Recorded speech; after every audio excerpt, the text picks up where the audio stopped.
Hoje é mais um vídeo da nossa série de História das Heresias. Você que tem acompanhado está se aprofundando no desenvolvimento teológico da antiguidade. E hoje eu vou falar simplesmente da pior heresia de todos os tempos.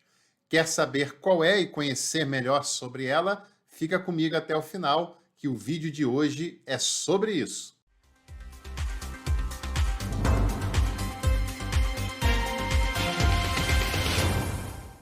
Você já adquiriu o meu livro de História do Cristianismo?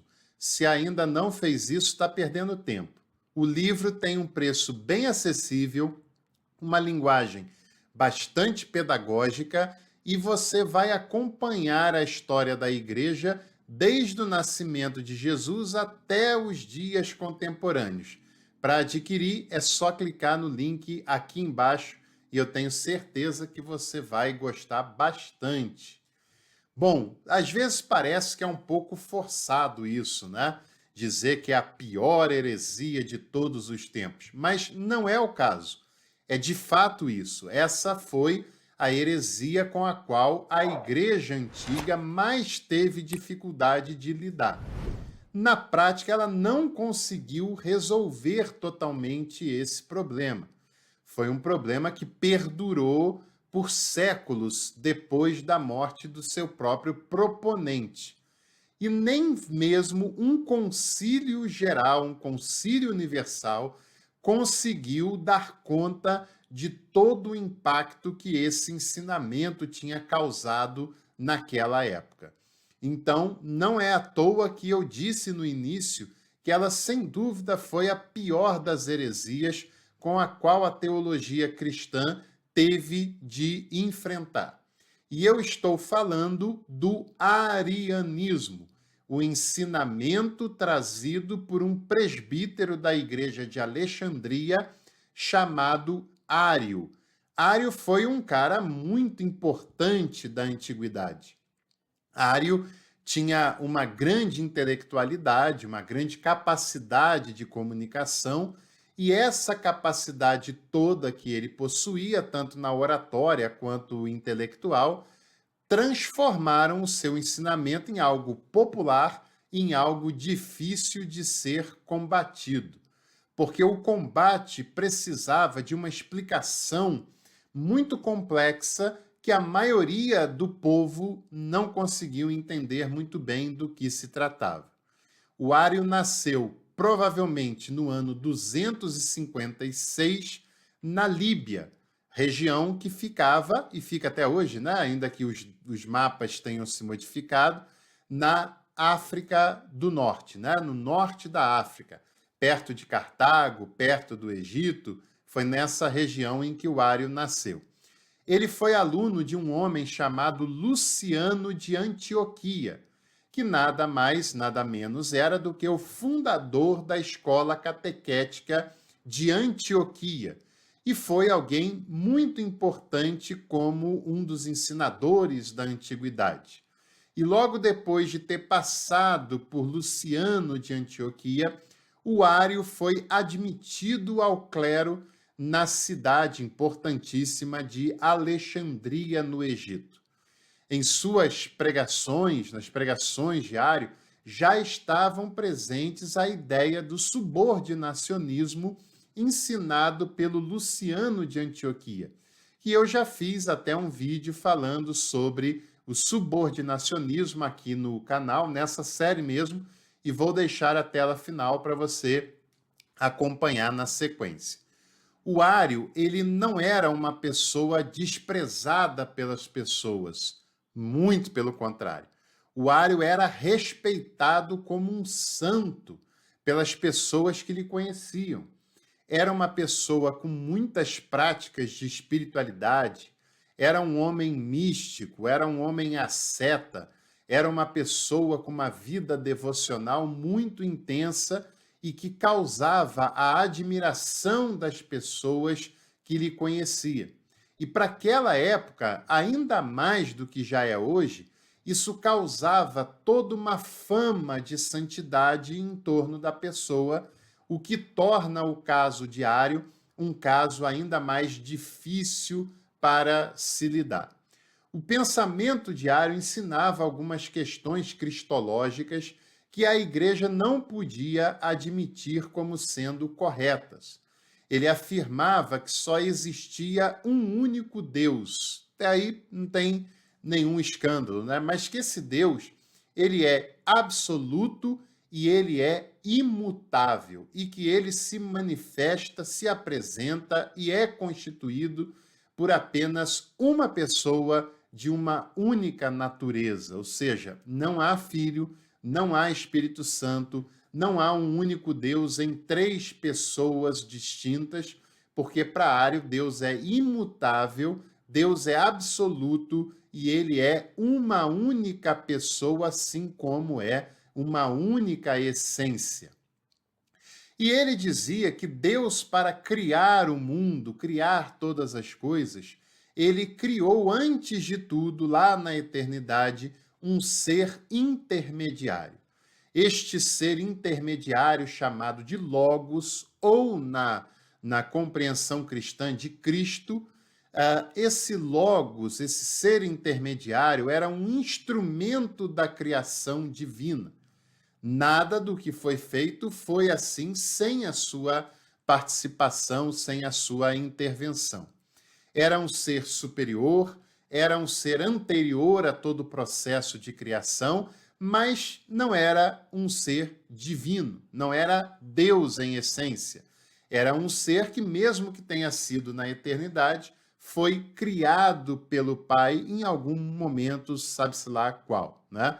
E todas as criaturas foram criadas através dele, mesmo ele não sendo um ser eterno, mas um instrumento criacional feito pelo Pai. Você sabe que todo ser, por melhor, por mais extraordinário, por mais fantástico que seja, que tenha sido criado, não pode ser Deus, porque Deus é criador, e o criador não é criatura, evidentemente, né?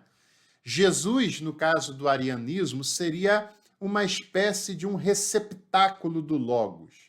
Jesus era uma pessoa como outra qualquer, nascido lá de Maria, de José, nasceu, foi criança, se desenvolveu, chegou à idade adulta. Jesus era uma pessoa devota, uma pessoa piedosa, e o Logos habitou nele. O Logos é como se possuísse Jesus para usá-lo para uma obra importante que ele tinha pela frente. Então, na mente, no ensinamento diário, a alma de Jesus foi substituída pelo Logos. Jesus é como se fosse uma embalagem que recebesse dentro dele o conteúdo, a alma que é chamada de Logos, né? E substitui a alma humana de Jesus. E ele, olha só que interessante isso. O ensinamento de Ario não é baseado apenas na sua ideia, mas Ario procura utilizar a escritura, principalmente textos neotestamentários, para respaldar os seus ensinamentos, para respaldar aquilo que ele ensinava. É muito curioso e contraditório também as pessoas que falam: eu só aceito aquilo que está na Bíblia. É até uma frase muito piedosa, mas que na prática ela não se confirma. Porque é claro, é lógico, é evidente que qualquer pessoa aceita frases e afirmações de fé que não estão na Bíblia. Por exemplo, a divindade de Jesus, ela tem apenas um apontamento em Paulo, mas ela é consolidada fora do texto bíblico, pelo processo conciliar. A declaração da divindade do Espírito também. As questões de vida após morte, as questões de salvação, enfim, muitas questões relacionadas à fé são determinadas a partir das tradições religiosas. Se você é arminiano, calvinista, católico, pentecostal, metodista, luterano, é claro que você tem na sua fé expressões que foram afirmadas pelos iniciadores da sua tradição, pelos concílios, pelo magistério da igreja. E é claro também que isso faz parte desse processo e que outras pessoas também falam que as suas doutrinas são baseadas na Bíblia, mesmo que ela ensine coisas diferentes da outra pessoa que também diz que os seus ensinamentos são baseados na Bíblia. O fato é que a Bíblia, claro, é um livro de fé, de devoção, de ensinamento, o Novo Testamento para os cristãos, mas nós devemos ter a honestidade intelectual e admitir que todas as expressões de fé cristã têm elementos que são desenvolvidos na história, que são desenvolvidos pelas respectivas tradições teológicas e religiosas. Que ninguém tem, sem exceção, uma teologia que é exclusivamente bíblica, porque nem seria possível que assim o fizesse, até porque o texto neotestamentário compreende uma época do cristianismo nascente e não todo o cristianismo, né? O Ário recorre a textos do Novo Testamento, a interpretações que ele usa para respaldar o que ele está falando, e nem por isso deixa de ser, se torna ortodoxo o que ele estava falando, né? Ele foi muito acolhido por intelectuais da época que pensam que o seu ensinamento faz muito sentido, e ele é muito acolhido pelos populares também, porque o seu ensinamento é mais acessível. E não é só por isso, mas havia um grupo de marinheiros que tinham se tornado, tido contato com o arianismo, e que eles, através de canções e canções populares, né, cantadas ali pelo povo comum, passaram a levar ensinamentos do Ário, e que isso, ao ser cantado, foi se popularizando e aos poucos passou a fazer parte do imaginário popular de muitas pessoas.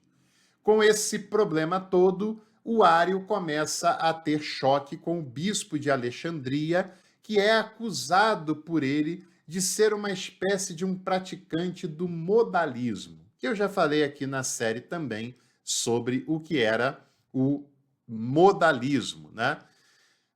Também chamado de sabelianismo, era uma das manifestações do monarquianismo. O Alexandre não era, provavelmente, um modalista, né? Ele não era um sabeliano, provavelmente, e o Alexandre resolve convocar o Sínodo de Alexandria para lidar com Ário. O Ário se expõe, se apresenta, o Sínodo não aceita os argumentos de Ário, ele é condenado e o seu ensinamento é considerado herético. Isso resolve o problema? Não, claro que não. O processo continua, Ário continua fazendo adeptos, inclusive entre os bispos, vários deles compram a sua causa, até que isso causa a atenção do imperador Constantino, que não está nem aí para a teologia, isso que é verdade, mas ele quer manter a unidade política do império. E ele envia um bispo da sua confiança chamado Ósio de Córdoba, que tenta mediar a situação, mas não consegue resolver o problema, até que um concílio é convocado para o ano 325, que é o Concílio de Nicéia. Eu não vou falar com detalhes sobre o Concílio de Nicéia, porque eu já fiz um vídeo exclusivo falando do concílio, a convocação, as primeiras decisões, a sua declaração final, e eu vou deixar aqui um card se você quiser acompanhar na íntegra o que foi e o que fez o Concílio de Nicéia. Basicamente, esse concílio condena o Ário, que nem pode se defender, nem pode expressar as suas ideias. Haviam 17 bispos claramente arianos na hora de assinar o credo. A maioria rói a corda e apenas 2 permanecem convictos, que era o Teógno de Nicéia, cidade onde foi realizado o concílio, e o Eusébio de Nicomédia. E depois do concílio de Nicéia, o Ário continua sua pregação, seu ensinamento continua algo muito popular, e que vai para muitos lugares, né? Não só em Alexandria. O Eusébio de Nicomédia também é exilado, até que temos a intervenção de Constância, a irmã do imperador Constantino. E graças à sua influência, o Ário é readmitido à comunhão da igreja e o Eusébio de Nicomédia tem o seu exílio finalizado e acaba se tornando um amigo pessoal de Constantino. Constantino que dá a ordem de que o Ário seja readmitido no seu cargo e possa voltar a fazer parte da Eucaristia. E, pasmem, em 336, um ano antes da morte do Constantino e antes da admissão total de Ário, ele foi envenenado e morreu. Pois é, são as histórias que o cristianismo nos reserva.